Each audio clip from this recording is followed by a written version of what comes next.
La France contre la Team USA, contre les superstars de la NBA, encore une fois en finale olympique. C'est un truc de malade. Est-ce que la France peut le faire? Est-ce qu'ils peuvent taper les Américains? Eux sont très confiants, ils disent que non. No chance. Zero. No. No way. Even in the dreams, even in the imagination, even in fantasy line. No way. USA, we're here for the gold medal. No chance, vraiment? Keine Chance, Ercolé. Les Allemands et les Canadiens disaient pareil, mais nous on a un secret. Mais on est des Kaira et on regarde tout le monde les yeux dans les yeux quand on joue comme ça. Et encore une fois, on l'a prouvé ce soir.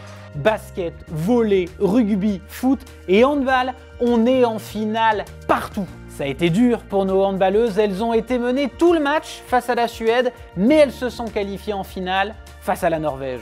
On était en manque d'or, ça faisait 3 jours qu'on n'y avait pas touché, ça faisait 24 ans que les pistards l'attendaient. Benjamin Thomas l'a fait, il est champion olympique. Benjamin Thomas, il ne lui reste plus qu'un demi-tour, l'Espagnol va aller lui contester le dernier sprint, mais il peut lever les bras, le premier champion olympique français sur la piste depuis Sydney en 2000, s'appelle Benjamin Thomas, champion olympique de l'avion au terme d'une journée complètement dingue. Et 2 autres médailles d'argent de plus pour la France avec Lauriane Nolo en kite foil. Alors c'est une petite déception, elle visait l'or, elle est double championne du monde. Et une médaille d'argent également pour le boxeur Bilal Benama qui s'incline nettement en finale. Au tableau des médailles, pas d'inquiétude, on est toujours 4e et avec le programme qui nous attend en Sport Co, on devrait pas être loin de l'objectif des 20 médailles d'or. Au 26e rang du tableau des médailles, loin devant l'Argentine, on retrouve les Philippines, qui ont un moyen bien à eux pour motiver leurs athlètes. Tous les champions olympiques philippins ont le droit à un appartement gratuit, un iPhone,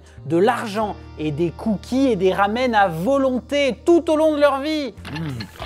C'est absolument délicieux. Et si jamais ça passe pas bien, à partir de 45 ans, ils ont aussi le droit à des coloscopies gratuites. Elle est pas belle la vie ? Aujourd'hui sur la terrasse Toyota, on a rencontré Nathalie Péchala, la championne du monde de danse sur glace et présidente du Club France, qui nous raconte son plus beau souvenir depuis le début des Jeux. Le plus beau souvenir, je pense que c'est le premier jour, parce que justement on ne savait pas trop à quoi s'attendre. Et avec le rugby à 7, que ce soit la demi-finale ou la finale, la ferveur du public, c'était incroyable. Quand les rugbyman sont venus célébrer leur médaille, ça a été le feu. En Club France, les images ont fait le tour des médias et après ça a vraiment lancé la quinzaine de la plus belle manière. Moi j'ai toujours énormément d'émotions quand j'entends la Marseillaise, quand elle est chantée par 8000 personnes. Ici, quel que soit l'athlète qui est célébré, ça me met les poils parce que j'ai aussi voulu faire du sport de haut niveau pour que je puisse représenter mon pays à l'international. Donc je sais pas, il y a un truc, encore une fois, ça nous dépasse et c'est là où on se sent unis en fait. On fait partie du même pays, on est tous derrière le même drapeau et on encourage tous nos athlètes pour qu'ils brillent le mieux possible, qu'ils soient satisfaits de leur performance.